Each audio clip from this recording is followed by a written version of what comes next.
تاریخ میں مسلمانوں کے ظلم کی بڑی بڑی داستانیں ملتی ہیں، لیکن یہ داستان کہ جس کے سامنے ایسی ماں کہ اس کے سامنے اس کے بچوں کو زندہ آگ میں ڈالا گیا، لیکن قدرت کے بچوں نے پھر آگ میں سے عجیب آواز دی، اور پھر ایک وقت وہ بھی آیا کہ اس بستی کے اس ملک کے سارے مسلمان آگ میں پڑ گئے، خود بخود کود گئے۔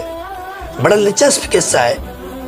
تاریخ کے اندر ایک یہودی بادشاہ آیا تھا جس کو مسلمانوں سے بڑی نفرت تھی، اور وہ طرح طرح سے کوشش کرتا کہ کسی طریقے سے مسلمانوں کا مذہب چینج کر دیا جائے اور اپنے مذہب ان کو لا کر کھڑا کر دیا جائے۔ ایک تو یہ ہوتا ہے کہ کسی مسلمان کو مار دینا، ایک یہ ہوتا ہے کہ کسی کو اپنے مذہب پر لے آنا۔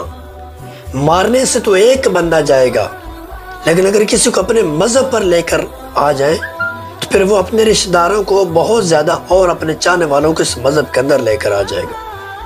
تو کہا طریقہ یہ ہونا چاہیے کہ ان لوگوں کو خریدا جائے، کسی کو حسن کی چاہت ہے تو اس کے سامنے لڑکیاں پیش کی جائے، کسی کو دولت کی خواہش ہے تو اس کے سامنے دولت کے انبار لگا دیا جائے، اگر کسی کو عہدے کی تمنا ہے تو عہدہ دیا جائے، الغرض خرید کر ان کو اپنے مذہب کے اندر لے کر آیا جائے۔ بادشاہ نے بڑی کوشش کی اور کسی حد تک کامیاب ہوتا نظر آ رہا تھا۔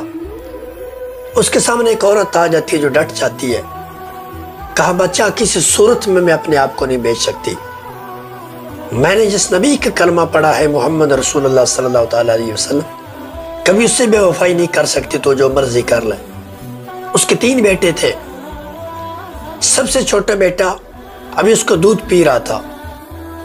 بادشاہ نے 3 بیٹوں کو سامنے کھڑا کر دیا، اور اس وقت عورت کو بھی سامنے کھڑا کیا، سامنے کھولتا ہوا تیل وہ رکھ دیا کڑاہ کے اندر، نیچے آگ جل رہی ہے۔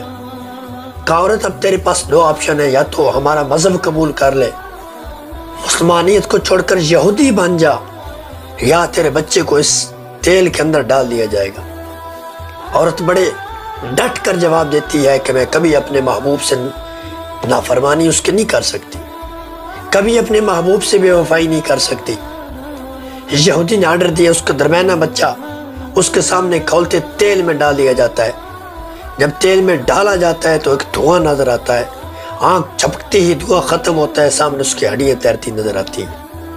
عورت کی آنکھ میں آنسو آتے ہیں، شکر ادا کرتی ہے مالک تیری ذات پاک کا شکر، تو نے اپنی بارگاہ میں میرے بچے کی قربانی قبول کر لی ہے۔ بڑا بادشاہ حیران ہوتا ہے، کہتے تیرے پاس موقع ہے، دوسرے بچے کو میں ڈال دوں گا۔ کہا ڈال دو۔ اس کے سامنے دوسرے بچے کو کڑاہ کے اندر ڈال دیا گیا، اور سیکنڈوں کے اندر وہ بچہ جل کر راکھ ہو گیا۔ اب ایک بچہ اس کا دودھ پیتا رہ گیا تھا۔ اس وقت بادشاہ نے سمجھا کہ اب یہ پگھل جائے گی۔ بادشاہ نے پھر کہا تیرا آخری بچہ ہے، تیرے پاس آخری موقع ہے، کہنے لگے ڈال دو۔ بادشاہ سمجھ گیا اس کے سامنے بچے کی تکلیف نہیں آ رہی، کیونکہ بچہ ایک لمحے کے لیے جاتا ہے، جل کر راکھ ہو جاتا ہے۔ کہا نہیں ایسا نہیں کریں گے، آگ جلائی جائے اور اس کے اندر بچے کو ڈالیں گے، جب اس کو آگ اپنی لپیٹ میں لے گی تب یہ چیخے گا چلائے گا، تب اس کے کانوں پر جوں رینگے گی۔ اب آگ ڈال دی گئی۔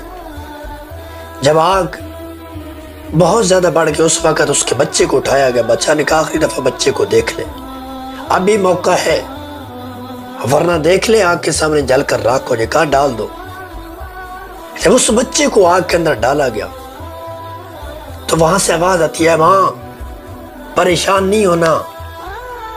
ادھر سے ماں نے کان لگایا، بچے کی آواز سن کر حیران ہو جاتی ہے، یہ تو میرا بچہ دودھ پیتا بچہ ہے، بول بھی نہیں سکتے، اس کی تو رونے کی آواز آتی ہے، بول کیسے؟ بچہ کہتا ہے ماں پریشان نہیں ہونا، میں کہتا ہوں خود اس آگ کے اندر کود کر آ جا، میں نے تیرے پیٹ کے اندر 9 ماہ گزارے ہیں۔ جب وہاں سے نکل کر دنیا کے اندر آیا تو میں نے سمجھا کہ اس قید سے نکل آیا ہوں، اندھیری کوٹھڑی سے آ کر اب میں ایک ایسی دنیا کے اندر آ گیا ہوں جہاں میں سکھ کی سانس لوں گا، جہاں ہر طرف رنگینیاں ہیں، تو گویا قید سے میری جان چھوٹی، میں دنیا کے اندر آ گیا ہوں۔ لیکن ماں جب اس نے مجھے آگ کے اندر ڈالا، رب ذوالجلال کی قسم جس کو ہم مانتے ہیں، کہ اس وقت مجھے ایسے لگا یہ دنیا جیسے ماں کا پیٹ ہے اور یہ گل و گلزار بنی ہوئی ہے، تو ماں ڈرنا نہیں ہے۔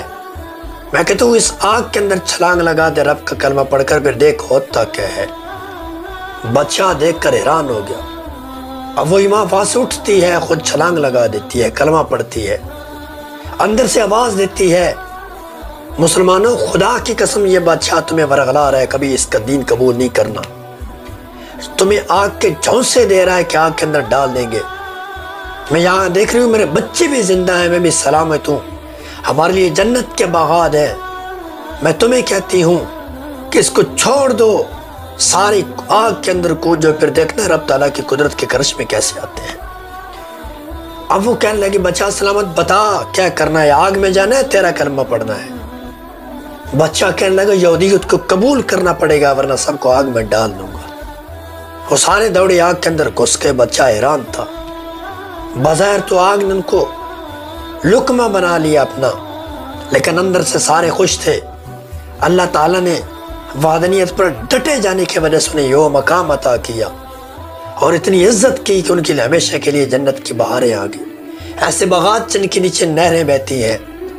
صاحبو دنیا کے اندر امتحان آتے رہتے ہیں، دنیا کے اندر ایسے معاملات آتے رہتے ہیں، لیکن ہمارے پاس سب سے بڑی قیمت ایمان کی ہے، سب سے بڑی دولت ایمان کی ہے۔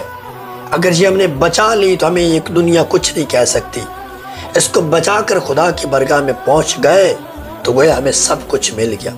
اپنے ایمان کی قدر کریں، اس ایمان کو دنیا کی کسی قیمت پر بھی نہ بیچیں اور کسی سے خوف کھا کر بھی کبھی ایمان کو مت چھپائیں۔ رب کے وحدانیت کا اقرار ڈنڈکی کی چوٹ پر کریں، اپنے نبی سے وفا ڈنڈکی کی چوٹ پر کریں، پھر دیکھنا آمنہ کے لال قیامت والدین کیسا اجر دیں گے اور مالک جنتوں کی کیسی اپنی سرمندی عطا فرما دے گا۔